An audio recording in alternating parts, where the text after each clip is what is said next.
আজ 2025 সালের 20 তারিখ। 25 সাল প্রায় শেষের পথে। অদ্ভুত এক বছর আমার জীবনের। 2025 সালেই জানুয়ারি মাসে আমার মা বাবা দুজনেই খুব অসুস্থ হয়ে পড়ে। ওনারা খুব স্বাবলম্বী ছিলেন এতদিন, যদিও ওনাদের অনেক বয়স হয়েছে, একজনের 85, একজন 72। আমার বাবা হঠাৎ করে এমন অসুস্থ হয়ে পড়লেন, ওনার পেসমেকার বসাতে হলো। বাবার ফেব্রুয়ারি মাসের অসুস্থতা, ঠিক মার্চ এপ্রিলে মা হঠাৎ করে প্রচণ্ড অসুস্থ হয়ে পড়লো। যে মা এত কর্মঠ, সব কিছু দেখেন, শুধু কর্মঠ নন, অত্যন্ত গুণী একজন মহিলা, সাথে ওনার আত্মীয় স্বজন, পাড়া প্রতিবেশী সবার রাঙা কাকিমা। যখন ওনাকে নিয়ে গেলাম হসপিটালে, ডিটেক্ট হলো ওনার ক্যান্সার হয়েছে। মাথায় আমাদের আকাশ ভেঙে পড়ল। আমরা দুই বোন কান্নায় ভেঙে পড়েছিলাম। যাই হোক, RN টেগোর হসপিটালে ওনাকে অ্যাডমিশন করা হলো, কেমো দেওয়া হলো। তারপর ওনারা ডিসাইড করলেন সার্জারি করবেন।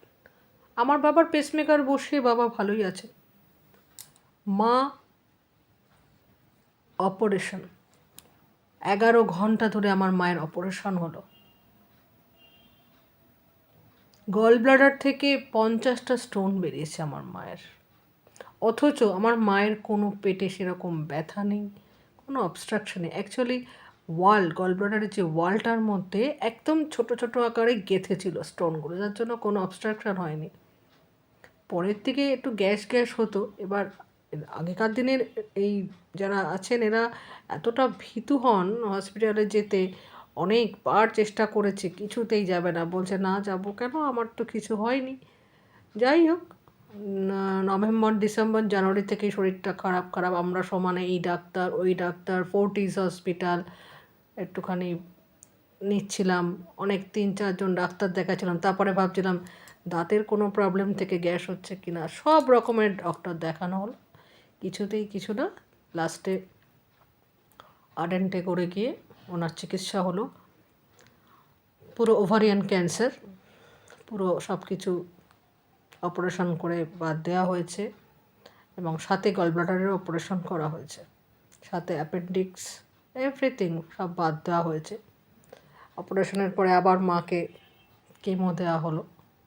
কেমো উনি শেষ করেছেন। খুব হালকা ডোজের কেমো দেওয়া হচ্ছে, কারণ স্টেজ অনুযায়ী তো দেওয়া হয়। এখন মা আছেন, চুলগুলো পড়ে গেছে। আমার মায়ের মাথায় প্রচুর চুল ছিল। আসলে উনি একটা সাইকোলজিক্যাল একটা এতে ভুগছেন যে আমার চুলগুলো চলে গেল। আমরা সবসময় ওনাকে সাপোর্ট করছি যে না না, কোনো অসুবিধে নেই, অবশ্যই আবার উঠে যাবে, দেখবে আবার কত চুল হয়ে যাবে তোমার মাথায়। এইভাবে উনি আছেন কতদিন আছেন, কিভাবে আছেন জানি না। ট্রিটমেন্ট চলছে। এখন আবার একটু লাঙে তো ইনফেকশান হয়েছে, চেস্ট সিটি স্ক্যান করতে হবে। যাই হোক, এই 2025 সাল একটা অদ্ভুত মানে একটা ইয়ার আমাদের কাছে, মানে কীভাবে যে চলে গেল, ডিসেম্বর মাস এসে গেল বুঝতে পারলাম না। এদিকে আমার ছেলে ক্লাস 12-এ পড়ে, হ্যাঁ, সমানে যাতায়াত করছি, দৌড়াচ্ছি, মানে বাবা মা দুজন সাথে। আমার যিনি সবসময় বাড়িতে থাকেন, ওনারও সিস্ট ধরা পড়েছে ওভারিতে। মানে উনি আমার খুব একজন প্রিয় মানুষদের মধ্যেই একজন, কেননা এত ভালোবাসে আমাকে, আমিও খুব ভালোবাসি আমার মাসিকে। ওনারও এদিকে এই অবস্থা। মানে কি বলবো আর, ভগবানকে ডাকছি, ঠাকুর তুমি এদেরকে রক্ষা করো, এছাড়া তো আর কিছু করবার নেই। চিকিৎসা চলছে, ওনারও চিকিৎসা চলছে। সামনে আমার ছেলের বোর্ড এক্সাম আছে ফেব্রুয়ারিতে, কী হবে জানি না। এদিকে আমার মারও এই অবস্থা, আমার মাসিটার এই অবস্থা। তো মানুষের জীবনে হয়তো এরকম সবারই এই দিনগুলো আসে, যখন আমাদেরও বয়স বৃদ্ধি পায়, সাথে মা বাবাদেরও তো বৃদ্ধি পায় বয়স, এবং বয়স বৃদ্ধির সঙ্গে সঙ্গে তাদের শরীর স্বাস্থ্য ভাঙতে থাকে।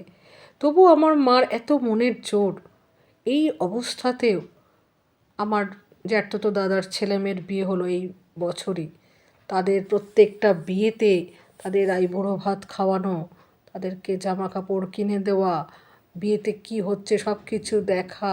সাথে আমার মা খুব হাতের কাজ খুব ভালো পারেন, কুরুশের কাজ। আমার মার একটা বাগান আছে খুব বড়, এখনও গাঁদা ফুলের চারা নিয়ে এসে উনি পুঁতছেন। অসম্ভব মনের জোর, অসম্ভব। মানে ঠাকুরকে ডাকছি, ঠাকুর মাকে আরও। মা হচ্ছে পৃথিবীর মানে মা বাবা দুজনেই উভয়ই সর্বশ্রেষ্ঠ সম্পদ। আমি তো তাই মনে করি। যেদিন মা বাবা থাকবে না পৃথিবীতে, কিছুই মানে সব কিছু যেন ব্ল্যাঙ্ক হয়ে যাবে। মা, তার মধ্যে মা এমন একজন, মানে মার কাছে, আমার মা অন্তত, সবার ক্ষেত্রে হওয়া উচিত এটা, মানে ওনার সাথে আমি আমার সব কিছু শেয়ার করি, এবং যা কিছু শেখা মার কাছ থেকে। মা খুব ভালো গান গাইতে পারে, মা খুব ভালো রিসাইটেশন করতে পারে, মানে সব কিছুতে মা খুবই, মানে মানুষের সাথে মেশা যেটা, সবাই মাকে খুব ভালোবাসে, সবাই। আমার দাদা, জ্যাঠতো দাদা, বৌদি, ভাইপো, ভাইঝিরা, সবাই আমার মা বলতে অজ্ঞান। মায়ের জন্যই সবাই ছুটে ছুটে আসে। এই একটা বছর সবার তো সমান যায় না, এইভাবে ওনাদেরকে নিয়ে এগিয়ে চলেছি। আগামী বছর জানি না কীভাবে কাটবে। আশা রাখছি যে মা হয়তো একটু একটু করে সুস্থ হবে, আবার একটু অসুস্থ হয়তো হবে। এই করে করেও যদি আরও কিছুটা বছর আমাদের সঙ্গে মা থেকে যায়, এই কামনা করছি। সবার মায়ের সুস্বাস্থ্যের কামনা করছি। তবে সর্বশেষে একটা কথা বলছি, আগেও আমাদের আত্মীয় স্বজনদের মধ্যে ক্যান্সার হয়েছে।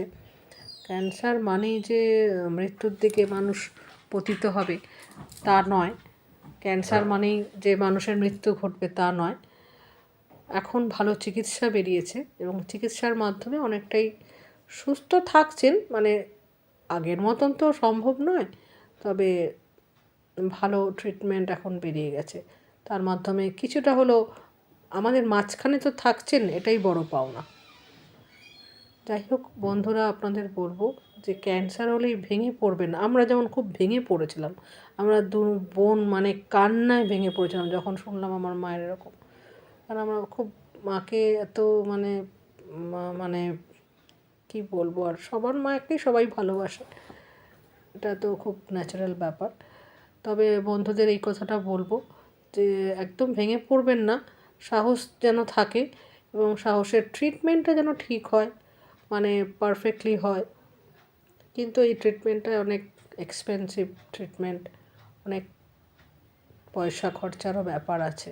পয়সা খরচা না করলে বাঁচানো যায় না। আরেকটা জিনিস যেটা, ক্যান্সার পেশেন্টদের একটা সাইকোলজিক্যাল একটা প্রবলেম হয়, এটা কিন্তু খুব ইম্পর্টেন্ট। মানে যে পেশেন্ট, তার সাথে সবসময় ভালোভাবে কথা বলা, তাকে আশেপাশে যারা আছে তারা একটা সহযোগিতা করা, এটাও কিন্তু খুব ইম্পর্টেন্ট। মানে মানে মেডিসিন তো নিশ্চয়ই দরকার, তার সাথে এইটাও কিন্তু খুব দরকার যে না না কিছু হয়নি, এই সব ঠিক হয়ে, মানে আপনারা ভাবতে পারবেন আমি আমার মাকে কীভাবে ট্যাকেল করেছি। মা একসময় খুব ভেঙে পড়েছিল, না না না আমি আর দরকার নেই, কারণ কেমো নিলে শরীরটা খুব খারাপ হয়, খুব খেতে পারে না, সাংঘাতিক অবস্থায়। এখনও খেতে পারছেন না আমার মা, কিন্তু সব সময় ফোনের মাধ্যমে আমরা তো বিয়ে হয়ে গেছি, অন্য জায়গায় থাকি, ওনারা মেয়ের বাড়িতে যাবেন না, নিজের বাড়ি ছেড়ে নিজের বাড়িতেই থাকবেন।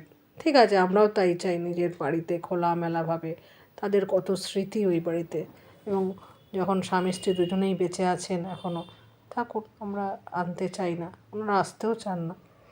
আমরা তো রোজই প্রায় যাতায়াত করি, আমার দিদি, আমি, এবং আমার ঘরে সব ক্যামেরা ফিট করে নিয়েছি, সিসিটিভি ক্যামেরা, আমি ফোনের মাধ্যমে দেখতে পাই মাকে সব সময়।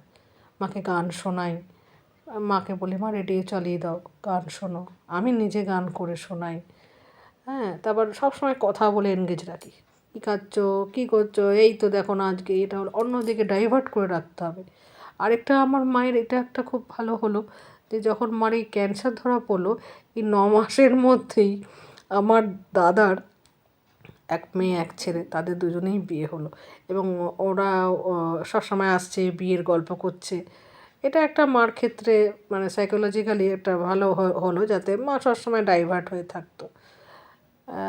যাই হোক, সবার ক্ষেত্রে তো সেটা হবে না, তবে যাদের বাড়িতে এরকম আছে বলবো, যিনি পেশেন্ট ওনাকে খুব সহযোগিতা করবেন। প্রচণ্ড কষ্ট হয়। আর ছেলে মেয়ে হোক, ছেলের বউ হোক, যেই হোক, নাতি নাতনি, খুব সহযোগিতা করবে। একটু খিটখিটেও হয়ে যায়, হয়তো শরীরটা তো অস্থির হয়ে ওঠে, একটু খিটখিটেও হয়ে যায়, ওনাদেরকে একটু সহযোগিতা করুন।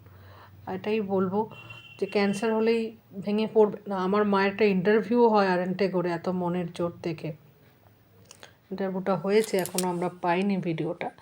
হ্যাঁ, তো আমারও ইন্টারভিউ নেওয়া হয় যে কীভাবে আমরা ওনাকে আনি বা কী করি। তো ওই বন্ধুরা, আপনাদের বলছি এটা গল্পের মাধ্যমেই, যে ক্যান্সার হলেই ভেঙে পড়লে চলবে না। এখন হয়তো আমি আপনাদের এই কথাটা বলছি, আমি ভেঙে পড়েছিলাম। এই জানুয়ারি মাস থেকে ডিসেম্বর পুরোই মানে 11 মাস হলো আমি আরএনটে করে যাচ্ছি। তো যাচ্ছি ওনাকে ওখানে ডক্টরদের সাথে সবসময় কথা বলছি, কী করবে, কী খাবে। আপনারাও খুব সহযোগিতা করছেন, এটাও ঠিক, ভালো। এখনকার ডক্টররা খুবই মানে ভালো, বেশ সহযোগিতা করেন।